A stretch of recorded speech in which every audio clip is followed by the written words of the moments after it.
this video is that they have access to lossless audio with Vision Pro. And that's kind of weird because with the current Lightning version of the AirPods Pro 2, that doesn't have it. So it's like, it's weird, like, is it because they have a USB-C port now, or is it that it's just something that they added into the updated version of AirPods Pro 2.0? So it's really weird to, you know, have that same, I mean, obviously it's still the same with $249, but just to have lossless audio, you have to buy another set of AirPods Pro to work with Vision Pro to get the lossless audio. I mean, obviously the ones with the Lightning work with Vision Pro, but just to get that lossless particular sound quality, you have to go with USB-C AirPods Pro 2. And with the Vision Pro too, it feels like this sort of audio is really more meant for kind of like high intensity entertainment or streaming and gaming, rather than just kind of streaming, listening to music. At least that's kind of what I get from this. Yeah. So I did a little bit of research on this with how the USB-C AirPods Pro are slightly different with the lossless audios you're talking about. I think it's really interesting what they did. I think they did this very sneakily.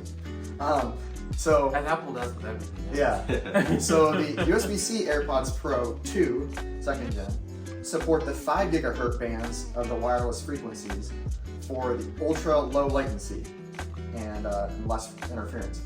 But the original only supports the 2.4 gigahertz band. So I was like, So is it with charging basically? no. So Or- so that is for like Bluetooth connections over, you know, Oh. so to your phone or to whatever device, right? Right. It's still weird why would they sneak that in just because because my thing is, Yeah. they added it, but then it also, I don't want to like blame it on USB-C, but it's like, okay, this is just another feature that they're like, okay, we'll just throw it on here because we're just adding USB-C to this. And I don't want to blame it on the USB-C, but that's how I would correlate how they would just like make this a major update. And I feel like this could have already been on the Lightning yes, phones. it could have been. So You know, people- Apple's got it. They gotta, you know, they take pride in every single update that they do, and sometimes they push it back just to have an update. So Yeah, so they can make more money. Right? Yeah. Right, just like when the I mean, the HomePod original came out, and then they discontinued that, and then, you know, shockingly, they were trying to sell it, but it was not getting through to people. They even did like a discounted price, and people still weren't buying them. So then they discontinued it. They came out with the Mini, and then once the Mini was doing good, then they finally came out with the HomePod. The original 2.0 now. So it's like they do things in moderation where it's kind of weird, where it's like, okay, we'll test the waters here, but then we'll like not say anything. Like, oh, like for example, the temperature sensor that's in HomePod Mini, they didn't talk about that in the beginning because, you know, that can tell people the humidity in the room, and then like carbon monoxide alerts and all the things. They didn't mention it in the Mini, but when the HomePod 2.0 came out with the OG size, then they mentioned, oh yeah, it's also in the Mini. Like, no one, like, you didn't think to tell us this, but I guess that was another marketing term of what they were going for. And, you know, when Vision Pro comes out, it's going to be amazing to see and how everyone's going to react to it and how they share their thoughts and opinions. But MetaQuest is, you know, coming in with their Quest 3 to kind of be like the first to undermine, I guess, in a way, of Vision Pro. so there was also another one. They did I think another Quest Pro, I think. Which that one is a little more higher end, which I think is going to be slightly more of a competitor to Vision Pro. But it's more comparable to what Vision Pro is going to be. Okay. But Quest 3 is a little bit cheaper of one, and we've seen, you know, the Meta Quest and the Quest 2. Those have been out for a period of time now. And the Quest 3 is $499, right? Yep. Okay, $499. Yep. And so now the resolution of the Quest 3 per eye, 2064 by 2208, with a 90 hertz refresh rate. That's pretty solid for being only $500. Yeah, like is it 3,500? 3,500. The Vision. So and then having, well, I mean, it is 4K for each eye. Yeah, So it's going to be technically 8K. really good, really solid. Yeah. So, and then the processor is a Snapdragon XR2 Gen 2 processor. And you can either do 128 gigs or 512 on that. And of course, it'll be a little more expensive if you want the 512. Right. With 8 gigs of RAM on the Quest 3, 2 to 3 hours of battery life. Okay. I mean, that's the same like the Vision Pro, just only 2 hours. So and then all day battery life when plugged in. Plugged in. Yeah. Duh, right? Very efficient when working and moving around the office, right? Right. Yeah. Yeah. So it definitely seems like Meta or Facebook or whatever you want to call it. It's definitely kind of targeting that audience that doesn't have. Yeah. I still call it Facebook. Same. Yeah. It's just like X. We don't call it Twitter. Yeah, I mean, we don't call it X. We call it Twitter. I don't know one person so. who calls it X now. But yeah, it seems like Meta's really targeting an audience that can't, spend $3,500 on a Vision Pro in early 2024, and I think that's smart for them. It seems like the hardware and the specs closely match up. It seems like maybe not quite. Maybe Vision Pro still has some higher up, yeah. Some higher ups, but yeah. I mean, with a delta of $3,000 and those specs, if I was in the market for one of these headsets, I think I'd maybe go with the Meta Quest. But see, my thing is, I would wonder how latency is, because compared to what Apple has been working on for years, I feel like it's under a different type of level of AR, and Apple is very particular, not to say not to say what's AR and virtual reality. That's what I'm looking for. They didn't mention it once. If anything, it was AR, and they want you to be in the real world, also simultaneously do what you want to do, but so you can still interact with people. You can still have your own space, but it's a way to as Tim Cook says, to look through and not at. So I'm excited to see what they're gonna do with this. But my thing is, I don't plan on getting the Quest 3, but I want to know how people would feel about latency, because after that, people are if it's too bad, then they're not gonna like it, and then some may feel like they have a headache or some type of nauseated, whatever from using it. So I'm just okay, it's cheaper, but Apple has been working on this for years to make sure there's no latency on this. There's no type of, quote unquote flaw, for lack of a better term, of what Vision Pro offers. I think another advantage Apple has too, definitely with the Vision Pro, is just integrating it into the Apple ecosystem. Just as we see with the Apple Watch and the Mac and all the other Apple products, with your messages and photos and videos and all Apple TV, all those apps.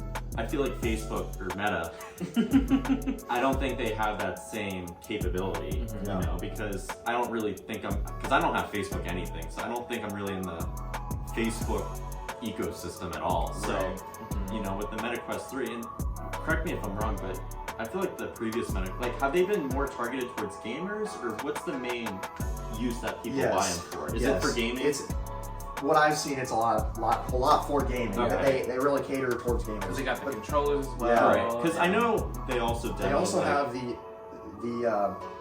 Quest Pro, which is $1,000. Okay. And this, I think, is going to be more of a competitor to the Vision Pro.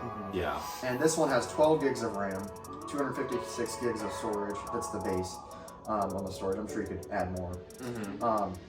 And this one, has slightly better specs and stuff. So I think it's just going to be interesting. This one has the capability of the AR as well, but the Quest does not, because it just has that white front to it in this one. Yeah. Because I know they did demo a few different productivity uses of the Quest. I'm not sure if it was the Meta Quest 3, it might have been in other versions, but it kind of seems like the Quest is more focused on gaming, and Apple is kind of marketing their Vision Pro, because I remember in the keynote it was a lot towards productivity. There was a shot of a guy in the office with 3 different monitors and the keyboard, and it looks really cool. So it kind of almost makes me wonder if they're going towards 2 different types of Meta's going towards gamers mainly, and then Apple's going towards versatility with entertainment, but you can also have it where it can enhance your workflow. Right. And maybe you're tired of looking at a screen all day. Maybe you want to throw on Vision Pro and then, connect the screen from your MacBook to be in a bigger, broader display, and it's like you're not really technically looking at a physical screen, even though you're looking through Vision Pro. Right. And I think it's just I can't like fathom my thoughts over it until I actually get to try it. Yeah. And I know most people were a little nervous about like the optical ID with it, you know, reading your irises. But I feel like Apple has built a brand with, especially always talking about privacy and on-device lock, where Apple will not know your information unless you give them permission to. So I feel like I'm not really nervous about that, but it's still, I can't really like gather my thoughts about it until I actually try it for myself, because then I can actually like, you know, ponder upon it and marinate on it, and then share my thoughts and opinions about what Apple has been working on, either in secret or, you know, with also the rumors coming out and what we are expecting, but for what they've been working on for so long, to where it's like, it's, you know, magical and seamless, as they like to, you know, portray it to be. And how practical and how productive it makes you, like, in your regular day-to-day, you know, work life. Like, you know, does this make you more productive? Is it practical? Could this really replace my computer? I think over 2024, we'll start to see some of those questions answered, and that'll really determine the direction of Vision Pro in terms of how many people are going to buy it, and who's going to buy it. And then I also heard through Waveform podcast that they gave like a slight mention that it's only Vision Pro. I don't know what source they have behind it, but I don't think they're making they said that they're not, they said that they think, the person who wrote it, that they're not making a like light version of Vision or, you know, Vision Pro. So that was kind of be interesting of what. Just like one model. Yeah, just one model. Okay. Vision Pro. There's no SE version. Yeah, okay. You know, there's no like no Pro Max version. just Pro.